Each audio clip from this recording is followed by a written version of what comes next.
Voilà, donc c'est notre premier sujet sur lequel on va s'arrêter. Et pour cela, nous avons le plaisir d'avoir par téléphone son Excellence ambassadrice Wafa Bassim, ancienne ministre adjointe aux Affaires étrangères. Bonjour. Madame l'ambassadeur, bonjour. Bonjour.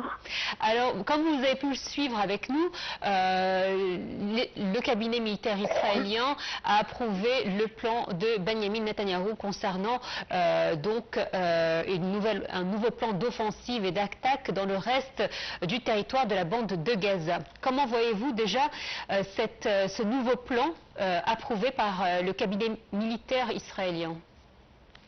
Je ne suis pas du tout surprise. C'était attendu et c'était très clair. Avant d'approuver le plan a été rendu public à travers les déclarations des différents responsables israéliens, à la tête desquels le Premier ministre lui-même. Déjà, bien qu'il y a eu des cris d'alarmement, de refus, de condamnation de par le monde, à part les États-Unis d'Amérique, qui disaient, dont le président a dit que si le Premier ministre israélien trouve cela dans l'intérêt d'Israël, ils ne vont pas l'empêcher. Donc on n'est pas sûr. C'était attendu et toute, disons, rumeur et déclaration, disons, qu'il y a des différences à l'intérieur israélien, ce n'est pas vrai. Ce n'est vraiment pas vrai. Peut-être dans quelques groupes d'opposition sur le plan, disons, populaire, mais qui n'ont pas vraiment de poids, Pas du tout. Le gouvernement est derrière son Premier ministre et le Parlement, le Knesset, certainement appuie tous ces plans. Maintenant, je dirais, non pas d'occupation seulement pour terminer la guerre, comme le prétend le Premier ministre et son gouvernement, mais c'est pour annexer Gaza totalement pour qu'elle devienne une partie de la grande Israël.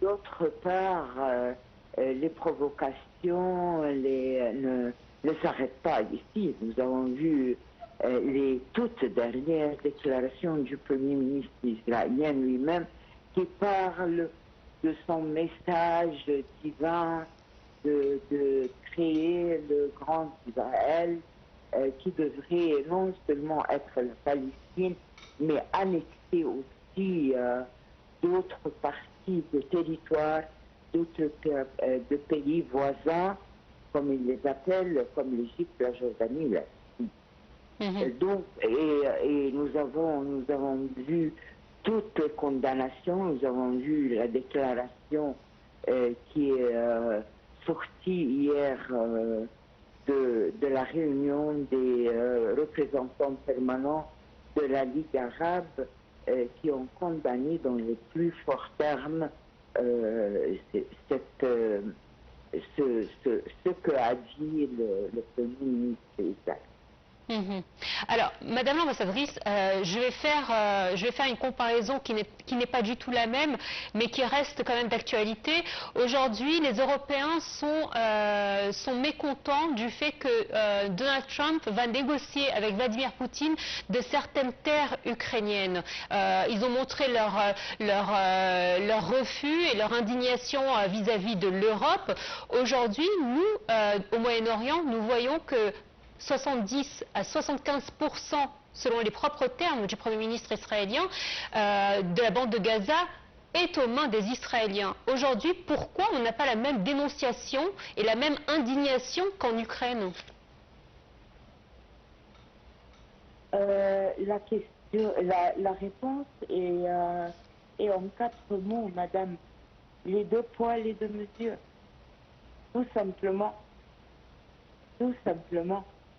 Nous avons le cas ukrainien, ça Ça dure depuis presque 3 ans maintenant, alors que le cas palestinien, qui est une question existentielle, non seulement pour la Palestine, mais pour tout le monde arabe, qui est le cas clé pour résoudre toutes sortes de perturbations, d'instabilité. Ça dure depuis presque 8 décennies. Oui. Nous avons 2 poids, 2 mesures sur tous les éléments que constituent les 2 cas, que ce soit le territoire, que ce soit la souveraineté, que ce soit l'appui international, que ce soit l'être humain.